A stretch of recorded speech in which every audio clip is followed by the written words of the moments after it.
Welcome to the Zachrilege cast. Callie Wright coming back, and I can never click that off before it goes again. I was not prepared for You were that. double gong worthy, apparently. See, Yeah, that's I'm how it into goes tonight.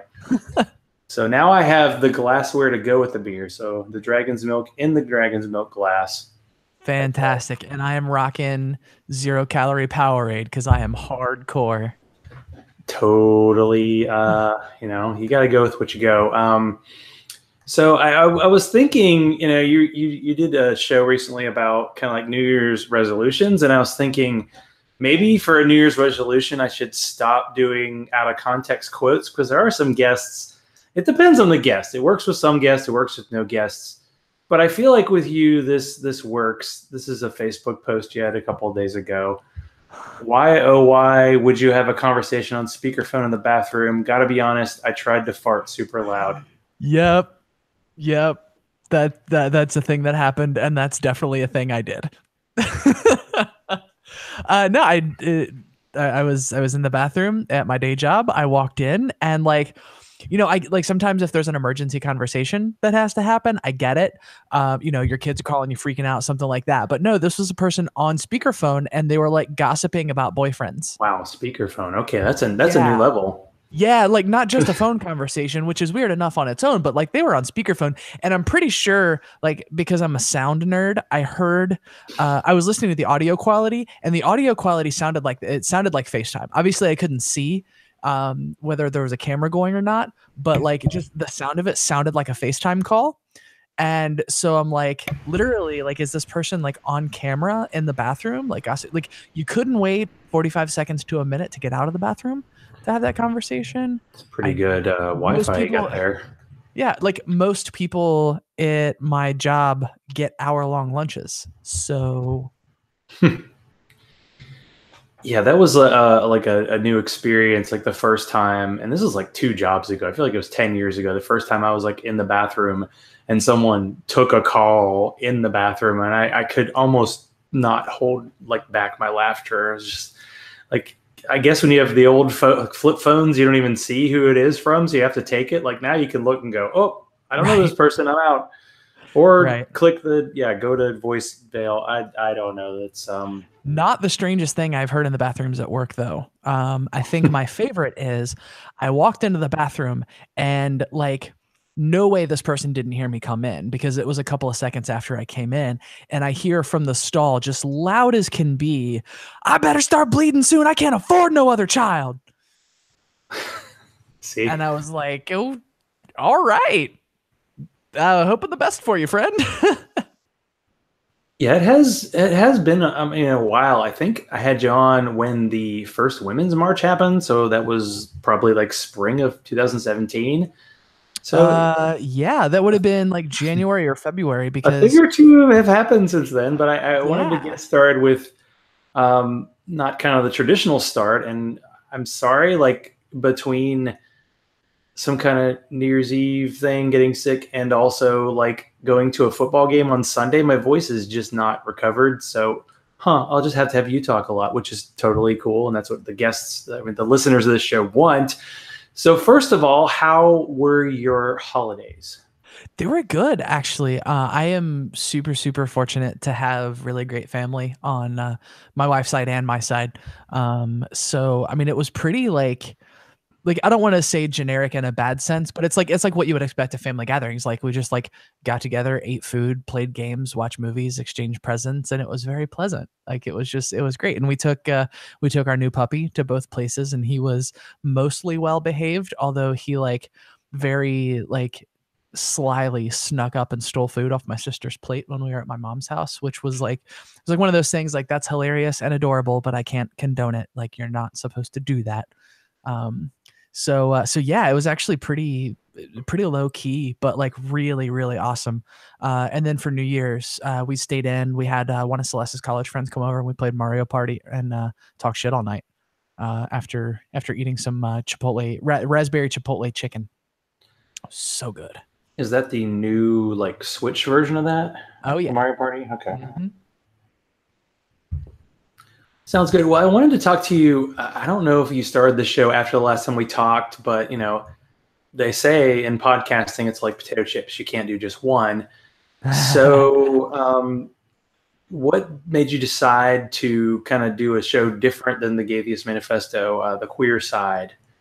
Well, I have to correct the record slightly. So the queer side was a thing, not really a thing anymore. So kind of oh yeah, I've been breaking news, everybody. Yeah. So from the time that it started, Gaytheist Manifesto was pretty much an interview show, right? So like call somebody up on Skype, you have a two-way conversation, talking about a thing, talking about experience, talking about a concept, that kind of stuff. And then I would mostly sort of like edit out the awkward ums and ahs and the pauses and that kind of stuff. And that was the show. And I had sort of gotten an appetite to do more sort of narrative storytelling. So like, you know, you do an interview with somebody for 2 or 3 hours and, you know, you get the best bits and edit it down to a 20 or 30-minute episode, like a story on This American Life or something like that. And so I started doing that. And then I realized I didn't really have the bandwidth to do 2 podcasts. And, you know, the Gaytheist Manifesto has always been my focus because it's the most established and I actually have income from it. So like that kind of has to take precedence. But that stayed in the back of my mind. And I started doing more of that style of show for the Gaytheist Manifesto because that's just the kind of show that I wanted to do. Like, I don't, there's nothing wrong with interview shows. It's just not the kind of show that I wanted to do anymore. I wanted something that was more intentionally constructed and something where like I spend a whole lot of time thinking about constructing a narrative, constructing a story, and you know, something that has like real impact. And not that interviews on the Gaytheist Manifesto never did, but it was just a stylistic sort of creative change that I wanted to make. And so I started just sort of doing that for the Gaytheist Manifesto. So the last 5 or 6 episodes have been structured like that, where it's really a narrative, it's a story, as opposed to like, oh, I'm going to interview a person about a thing. And I actually announced on the New Year's episode that I am changing the name. I am no longer doing the Gaytheist Manifesto. I am going to call the show Queer Splaining henceforth. Ooh, nice title. Yeah, thank you. It just kind of popped it. Like I spent a lot of time rolling it over in my head and like agonizing over it. And I came up with a couple of things that I didn't like, spent so much time thinking about it. And that name literally just popped into my head when I was driving home from work one night, like out of nowhere. And I mean, what it really comes down to is like, my show hasn't been an atheist podcast really for a long time. Obviously like I'm still connected to that world and I'm not making one of those really dramatic, self-important, like I have officially left the atheist movement. Like it's none of that stuff. Obviously it's, you know, organized atheism has been pretty toxic for a while. And I don't know that I see that changing, but and I'm definitely like more judicious about the people and organizations that I associate myself with. But I'm definitely not just saying like, well, F atheism, I'm done with it. That's just not really the focus of the show and hasn't been for a long time. And it's really just more focused on telling the stories of queer and trans folks and sort of highlighting things about our lives. And so, yeah, so I kind of felt like the Gaytheist Manifesto hasn't fit the show for a long time. I kind of just could never think of anything better. And I was also scared because, you know, the Gaytheist Manifesto is a cool name for the show that it was. And I was afraid I wasn't going to come up with something as cool. But I feel like I did. And so, yeah, so that's where we're at. I'm taking a 2-week break. I believe, I haven't nailed this down 100%, but I think I'm going to relaunch on Monday, the 14th, with a new, not really a new format because it's really going to be what the last 4 or 5 episodes of the show have been, but with a new name to match. So yeah, that's what's going on in Callie's world.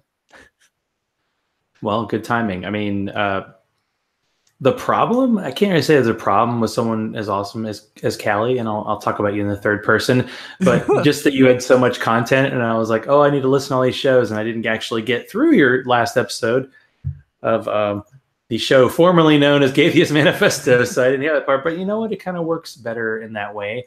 And then, I mean, we can still kind of talk about the queer side, but obviously you want to talk about where you're going as opposed to where you've been. And I like that idea of trying something different because I listened to the last episode of the queer side. I don't know if that's going to be the last episode ever. Yes. Because that style of storytelling is what the Gaytheist Manifesto and now Queersplaining has turned into.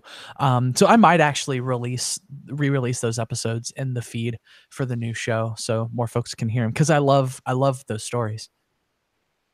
Well, what was it like going through that last episode, like interviewing the guy you met who was, I think he was like a former pastor in Alabama, Yeah. and about his partner and that whole thing? Like, how did you get his story, and then what was it like actually kind of putting together the story and doing like a show that's like the length of a lot of people's commutes, not a super long episode, but you definitely got all of the important information across.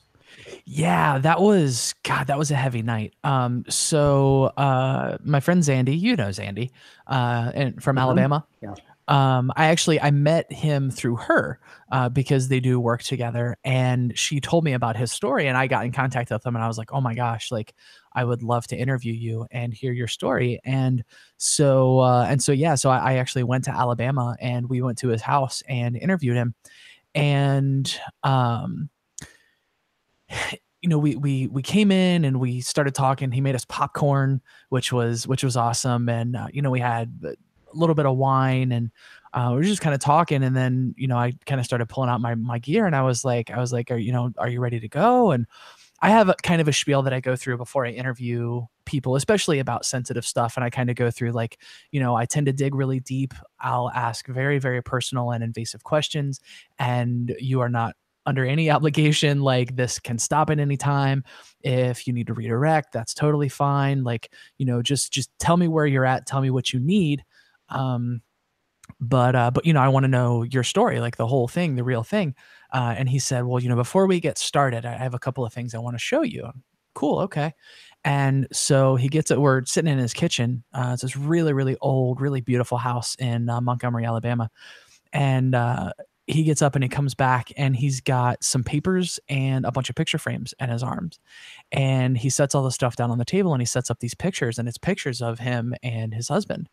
And it's just like stuff from vacations, from them hanging out together, just very, very cute, beautiful pictures.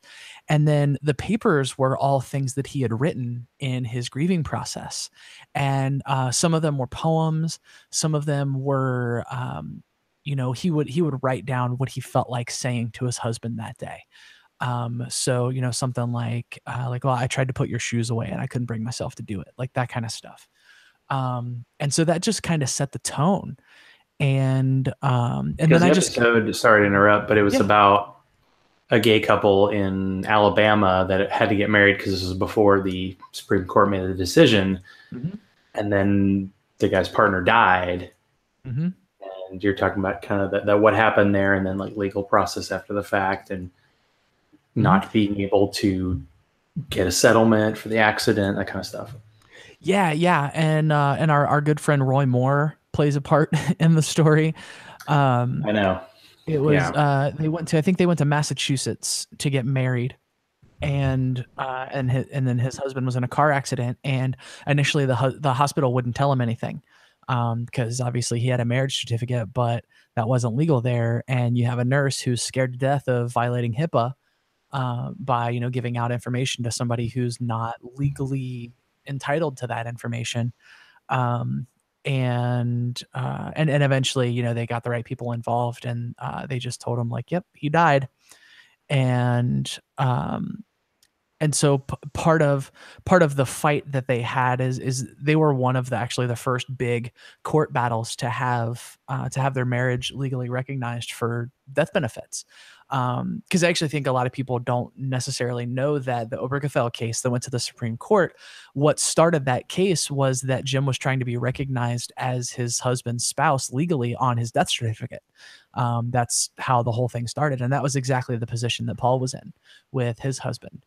And there was a settlement and insurance money and stuff like that, and it was all held up by legal wrangling, and it made its way through the courts forever. And Roy Moore, I forget what the name of his organization is, but he has like this conservative political organization that like fought the entire way through court, trying to keep him from being recognized, and eventually he was. And so it's, a very real, like, sort of human story about how, these guys were together forever, and they never, Paul wasn't ready to get married. His spouse was ready to get married, and they finally did. And I think they were only married for like 6 months before he died. And then it turns into this legal fight, as if losing this person you love isn't enough to add insult to injury by having the state like go out of its way and expend considerable resources to deny that to you. I just can't imagine. And he just remained just the sweetest, most heartfelt, just nicest guy. And I if I was in his place, I don't know that I could end up that way. I feel like that would make me really bitter and cynical. Maybe I'm wrong. Obviously, you never know how you're going to react in a situation like that until you're in it. But yeah, just absolutely just blown away with him as a person, and what a sweet guy he is after all he's been through. Well, I think there's something to be said for the personal story to kind of let people know. As you said in that episode, a lot of the people who worked at the hospital were like, well, legally, we can't do anything, but we actually, now that we know you're a human being, maybe these laws that we passed that said gay marriage isn't legal is a bad thing. Like, I was having a dumb argument with somebody about Chick-fil-A, and they were just trying to say like something about lifestyle and gay. And I was like, please don't say like gay is a lifestyle, even if you think what your whatever your traditional thing is, a lifestyle. Just, real people are affected by these things. And to be able to kind of tell those stories and let people know. I mean, you were the first trans person I ever interviewed. Episode 10, my goodness, go back, people. And it's just to get that other perspective. There's very much a difference between like the theory of somebody's life and then to hear their stories. Yeah. And that's sort of a constant struggle that I have. And this is something that I think about with literally everything that I do, at least over the last 6 months or so. And I feel like it's something that I sort of maybe intuitively knew, but hadn't really articulated. And, when it really comes down to it, almost every story is a story about power in one way or another. And so when we focus intensely on this one personal narrative, people are more likely to connect with that, right? If I give you statistics and talk about patterns and talk about that kind of stuff, like that obviously is instructive and it's important, but just the way that human psychology generally works means that if I tell you a story about a person who went through a thing, what their struggles were, how they overcame them or how they didn't, you're going to connect with that more personally. But we run the risk of, if we focus on that on its own, we never interrogate the larger power structures that make those things happen in the first place, right? So like if I tell you, 20% of trans people feel unsafe going to the doctor. That may not be the exact number, but it's close. Or 16 or 18% of trans people say they've been turned away by a medical professional because of being trans in one way or another. Like, I can tell you that, and I'm sure that makes you feel something, right? But if I tell you about a friend of mine who went to the emergency room because she had chest pain, and because her appearance didn't match her identity documents, they labeled her a drug seeker and sent her away. You're not who your ID says you are, so we can't treat you. You're obviously trying to deceive us. And if I tell you that second story, you're, generally speaking, probably more likely to make a connection with that. And so we have to keep, using these narratives to highlight larger power structures and larger phenomenon and continually tie the two together. And that story, I think, was really my first attempt at doing that. Because it's obviously a very deeply personal story, but there is more at play than just this individual's experience, right? This is a systemic problem. And so that's like, that's the interplay that I'm always trying to work into the stories that I do. What do you think it's important as a podcaster to kind of merge your activism into, the content that you're offering people? Yeah, I'm honestly not sure that for me there's a difference. Because I feel like I'm a good but not great public speaker. in terms of like getting up in front of a city council meeting and making some rousing speech about why a law is good or why a law is bad, or, protesting in the street, all of that kind of stuff. Those are things that I'm happy to participate in. But if I think about like what my gifts are and what I feel like I do really well, those things really aren't it. I have a passion and a talent for telling stories, and minds change by doing that. And so it's very fulfilling personally, and I think it actually serves a really important social purpose.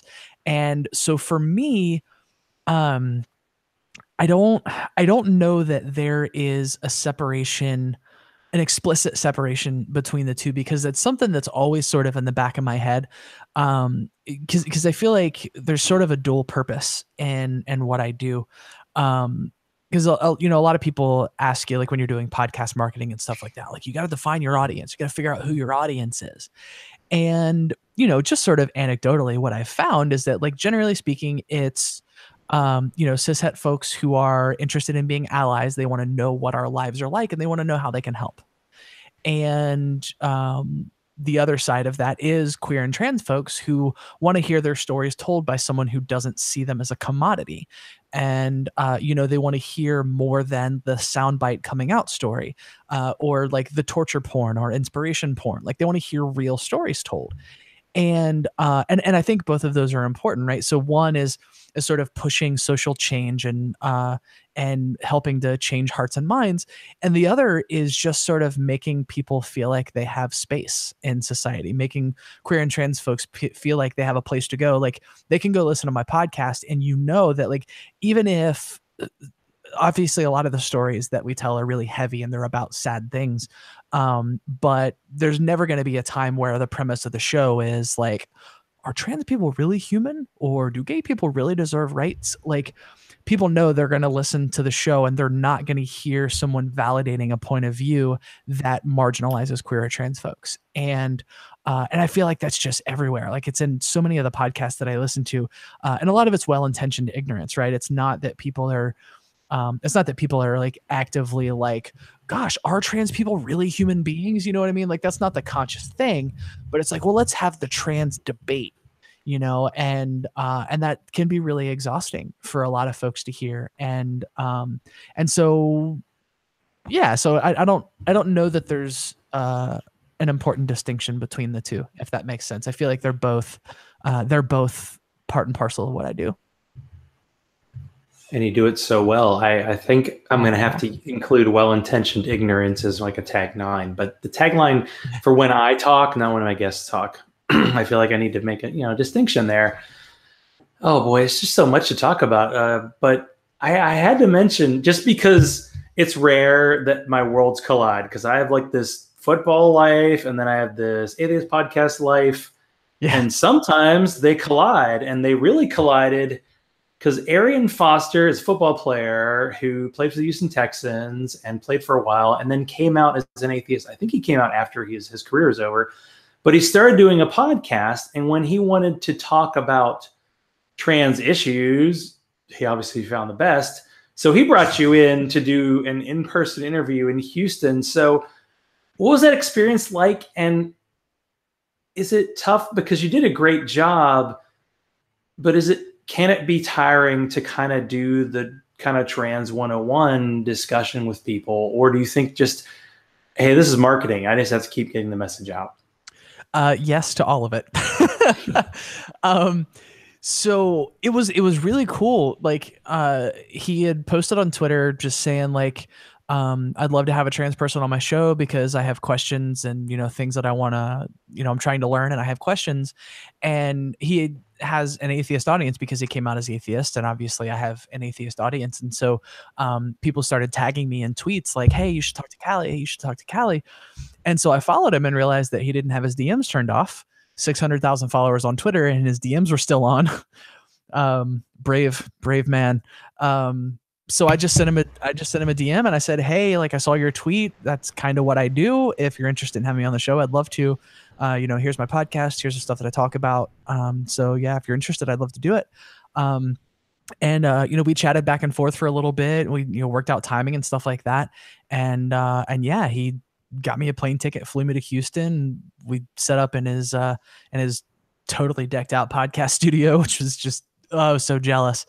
But it was really cool. And I mean, we sat down for, cause I got to the studio about the same time he did. So there's some setup and stuff that he had to do. So we, got to hang out a little bit beforehand, and, he asked me what kind of music I like, and he pulled up YouTube videos, and we were like watching videos of music that I listened to. He was showing me some of the stuff that he was into. And so it was cool. Like we kind of started building a rapport, even before we recorded. And and then we did the interview, and I expected it to be a very, sort of 101 thing, which is fine. Like there's a fine line to walk. Like it just kind of depends on where I'm at any given time. Because it's not exhausting in that, like, oh my God, I'm having this conversation again.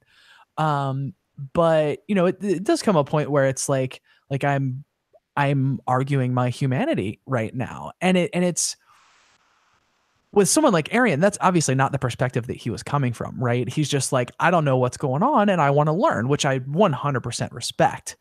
And I'll tell you what made that interview really great for me was that going in, I didn't know this, but he was, I guess, sort of more on the conservative side of things when it came to trans stuff. And he told me that I changed his mind during the course of the conversation. And so, leaving that, that kind of like that made it worth it to me. Just knowing that, like, well, like, that's a mind change, that he's someone who has a huge audience. A bunch of people listen to his podcast that would probably never listen to mine. And so, like, that's a difference that I was able to make. And so at the end of the day, yeah, it was amazing. And I was, I got so many messages on Facebook and Twitter and the time after. Like I was kind of worried about trolls and people being jerks, and it really just didn't happen. Like people were amazing. Like so many people, like, I love what you're doing, keep up the good fight. Or like, I really learned a lot from this, super important conversation. And so that's kind of what keeps me going. Like when stuff gets hard, I keep a wins file in my Google Drive for when I'm feeling down. I like save all the positive, encouraging messages that I get, and I just go back and reread them. Cause that's really that's what keeps me going when I'm like feeling bad about what I'm doing, or, I feel like I'm not making a difference, or I feel like overwhelmed, or like I can't do it or whatever. And so, yeah, that whole thing was a great experience, and he and I still text back and forth sometimes too. So, hopefully next time I'm in Houston, I'll get to hang out with him again. I mean, that was big because there are a lot of times, especially on like YouTube, where like people who have different opinions talk, but they're just kind of yelling at each other. I mean, you've probably heard a few Christian atheist kind of discussions where nothing really gets transferred. Right. But in that case, there was a legitimate like want to learn on his part. And you were very patient, and your answers were great. And whether they were, prepared, because you've heard those questions a few times, just, like every day perhaps, but the way you delivered it was great. I want to talk about something else great. And I haven't brought this up in a while, and my chat room people are probably like, hey, every time you say ReasonCon, do a drink. But we have to talk about ReasonCon, dearly departed. I think I'm pretty sure I know what your favorite memory of ReasonCon is, but perhaps it would be cool to recap. How sad are you that this year's version is not going to happen? I'm pretty bummed about it. I mean, I love Gene, I love Bobby, and they had actually asked me. The plan was actually to have me MC the conference this year if it were to happen. So I was really, really looking forward to that. There was actually some question at first as to whether or not I was going to be able to do it, because I do roller derby now, and that the weekend they were originally planning is the weekend that Star Wars Night was happening for my roller derby team. So yeah, that's a serious choice right there. But yeah, I'm really bummed that it's not happening. It's a special place to me, like obviously because I proposed to Celeste there and it was amazing. But I mean, even outside of that, like there was something special about that conference that I don't think any other conference was able to replicate. And that's not to talk badly about other conferences. I mean, like NanoCon is fantastic. And obviously like Celeste and I chose that weekend to get married for a reason. And I love those folks. And but there's just something special about ReasonCon, and I think it was the fact that ReasonCon is so laser focused on the podcasters, and that's where my community is. And so many of the friendships that I've made and still have today started there. Obviously, like, me getting my start in podcasting, like the podcast came out a couple of months before I went to ReasonCon for the first time, but I feel like that was where I really sort of met and got engaged with the community. And so, yeah, just always a special place in my heart for ReasonCon, and I'm really, really bummed that it's not happening. And so, like, I'm just gonna need to have an excuse to travel all across the country to visit all of the folks that I would have gotten to hang out with this year. Yeah, I do want to say that one of the highlights of last year was getting to go to NanoCon, and then you getting married, and of course Bobby doing the ceremony, and it was the last time we got to see each other, and it was kind of a reunion. I'm pretty sure NanoCon's happening next year.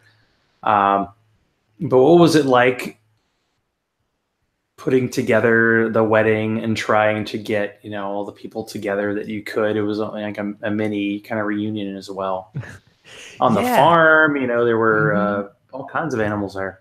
Yeah, and Gail is so sweet. That started literally because I made a post on Facebook whining about how expensive weddings are. Like, even if you want to do a low key thing with a few guests and a little bit of food, you're talking like $5,000 minimum. And that's all Celeste and I ever really wanted, was just like, we just want to have a get together with our friends, and like, since we're keeping you in one place for a couple hours, we have to feed you, right? Like, we're not interested in anything fancy, anything over the top. And Gail just sent me a message saying, hey, like, you're going to be in town the weekend of the con. Most of your friends are going to be here anyways. We've got the farm, and like, that's one of the reasons that we have this place, is so we can do things like this. So obviously no pressure, but if it's a thing you would like to do, you are welcome. Like, our place is your place if you want it. And so, I made some phone calls, obviously talked to Celeste, and she was into it, and, made some phone calls to the people who are going to have to travel, and just said, hey, this is what I'm thinking about doing. Can you make the trip? And, almost all of them said yes. And so that's what we planned on. And we got pizza, we got pizza on Saturday night and bagels and coffee on Sunday morning. And we did the thing, and it was very low key. It was very low stress. I think we ended up laying out about $1,000 total for literally everything involved with the wedding, which is not nothing, but in terms of weddings, it kind of is. And like, almost everyone that we wanted to be there was able to make it. There were a few folks who couldn't, which, I mean, that, happens at every wedding. Like, perfect would be pushing it, but I really don't have any regrets. Yeah, NanoCon actually worked out. Like, it was kind of surprising that for Hickory, North Carolina, which, even before the conference, I had to figure out where that actually was. Right. People from like the Waiting for Wrath crew or freaking in like Wyoming showed up. So NanoCon actually was kind of central to a lot of people. And this is something I've been trying to ask people before ReasonCon was canceled, and now after. Like, is there a place where people are get together in 2019? I know like American Atheist is happening in Cincinnati, and that's your area. Are you going to be involved in that at all? And are there like other conferences that you're going to where people could actually get to see in person? American Atheist is really, like, I mean, I plan on going. I'm not giving a talk or a workshop or anything like that. But I plan on being there. So, I mean, it's in Cincinnati, so it'd be silly for me not to. And I mean, a bunch of people I want to see are going to be there. There's a couple of things in Cincinnati that I feel like I have to show Eli and Anna. And I guess Heath knows everything because he lives here now too. Which I didn't know. He moved here. He has for months, and we have failed to get together thus far, which I feel really bad about. Because like, we've sent Facebook messages back and forth, like, "Hey, I'm going out this weekend. Oh, I got a thing going on," and like, we just constant messages back and forth like that. But yeah, that's really the only solid plan thus far. NanoCon, obviously, I don't think they've announced details for it yet. But I'll almost definitely be there. Assuming it happens, which I hope it will. As far as like atheist themed stuff, those are really the only two that are solid I'm definitely going to try to do more Star Trek things. I'll be in Las Vegas for Star Trek Las Vegas for sure. Cause I did that for the first time this year, and it was one of the best times of my life. I got to hang out with like half the cast of Deep Space Nine and give a speech in front of them about how much Star Trek meant to me. And it was, yeah, it was absolutely incredible. And then I got to do kind of the same thing in Albany. I actually got to do a panel on bullying with two Star Trek actors.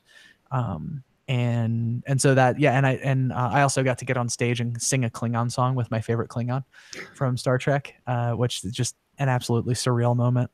But I think really this year, I'm going to be a little bit more intentional about the travel that I do. Um, I'm definitely going to be traveling to do podcast stories. There's a couple of folks in San Francisco that have stories that I want to. So I'll probably take a trip to San Francisco to do podcast stuff. But mostly, I'm just going to focus on getting better at my craft. Roller derby obviously is a priority, and I'm trying to be more intentional about spending time with Celeste too, because I feel like I got a little too busy last year and didn't pay enough attention to her, and I feel really bad about that. And that's like one of my big things for 2019 is making sure that I'm making more time for her. Well, one of the cool things about today was me finding multiple songs from the 80s about roller derby, and because it's become a new thing of yours. Mm-hmm. So how did you it was something like new that you decided to explore that was outside of the world of activism and outside of the world of podcasting? Yes, and that was deliberate. What was it like to discover something new and to kind of challenge yourself and try something like that? Oh my gosh. It's been so transformative for me. So at the beginning of 2018, I wanted to be very intentional about doing things that were just for fun, and more like personal fulfillment and things that I do just for the enjoyment. And like, I didn't have anything explicit. I just thought, like, when those opportunities come, I'm going to take them.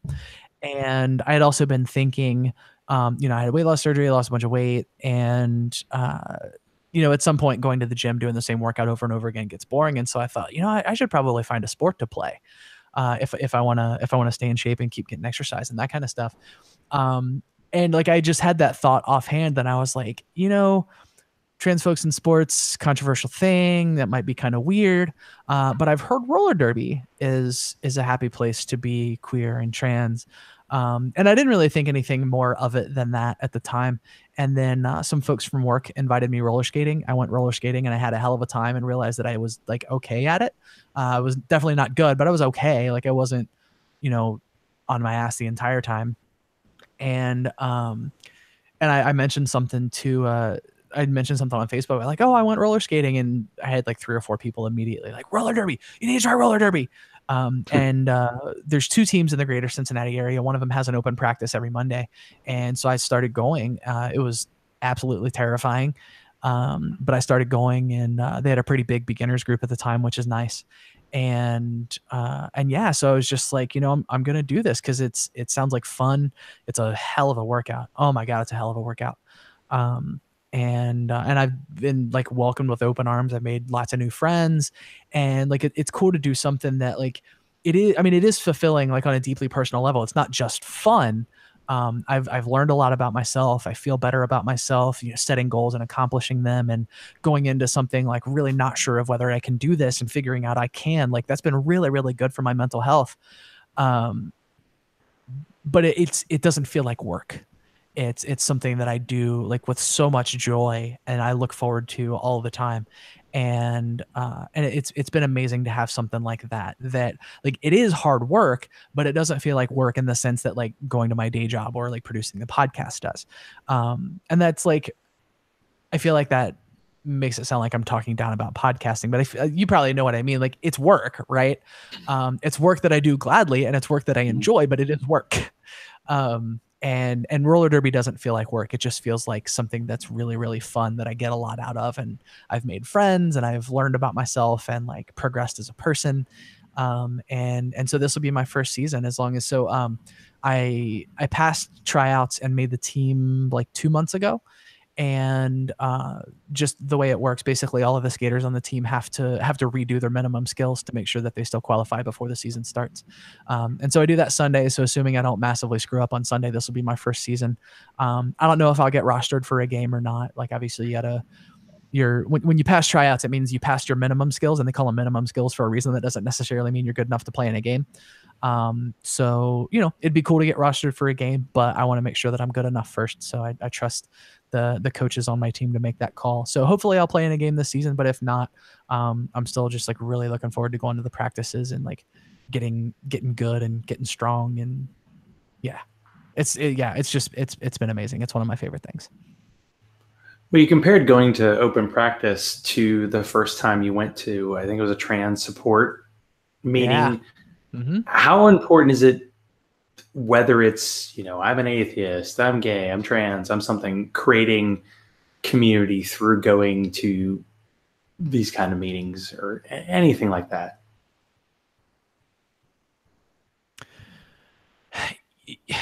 Ugh, gosh, it's kind of hard to articulate.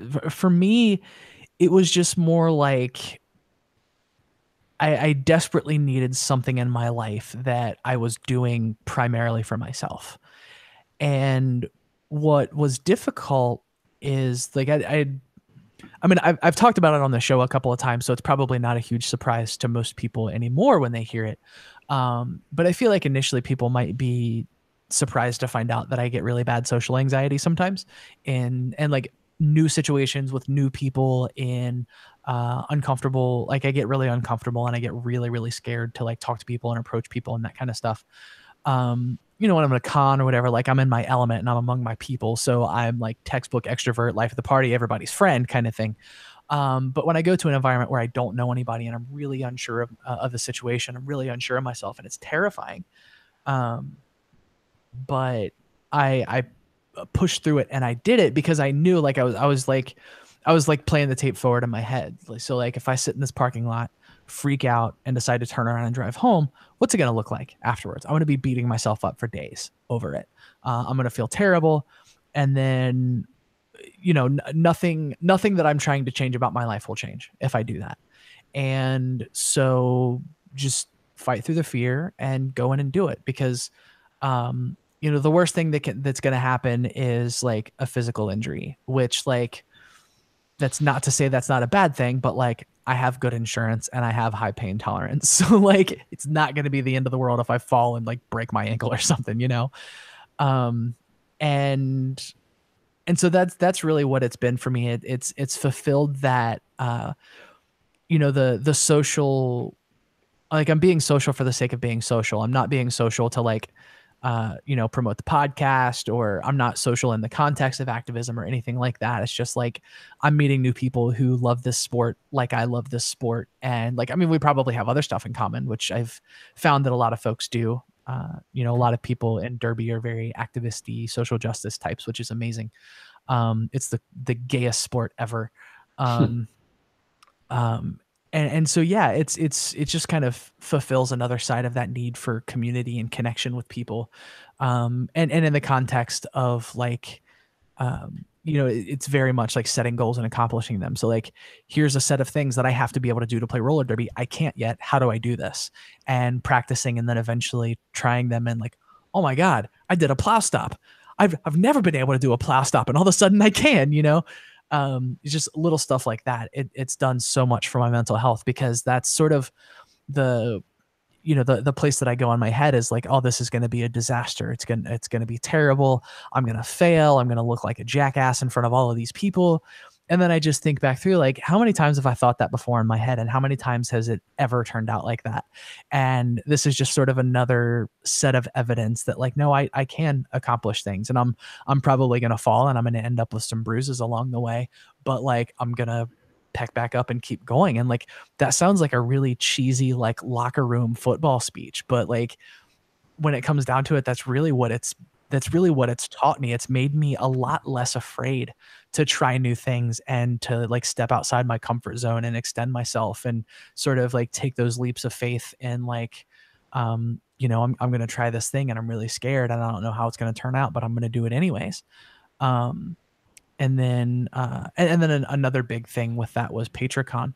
So Patreon does a convention, and I was kind of dubious about going, because I didn't really know what it was going to be. But it was pretty amazing to be among a bunch of other creative types who all have like the same like hopes, fears, problems, dreams that you do, and it was very much set up to be like, you know, the mental health of you as a creator and how you balance you know, your creative needs with your financial needs, with your personal needs, and how do you put all of that together.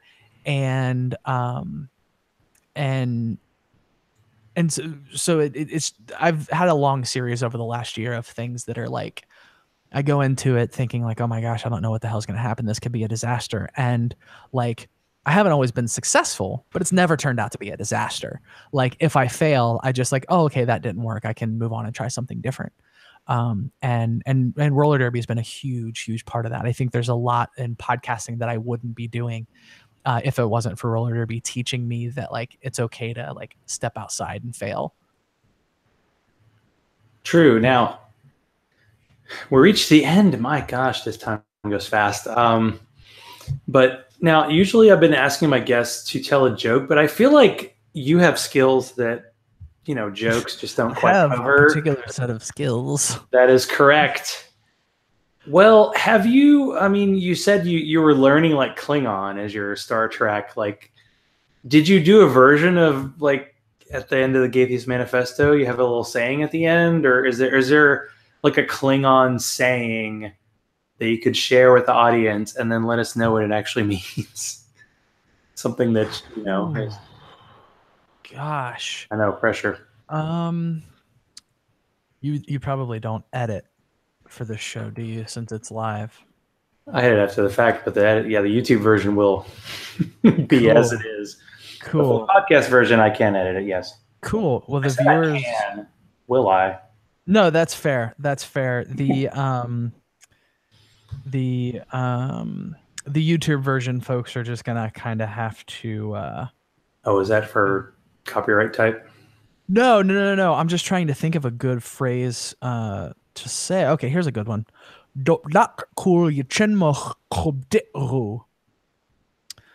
That means set fire on the side when there is danger. That's a pretty good one. That's awesome. Learning in a language, nice skill to have. Oh, here's another good one. That means sufficient blood wine does not exist. that might be the new catchphrase for the show. But you have shows, you have things. Tell people where they can find you.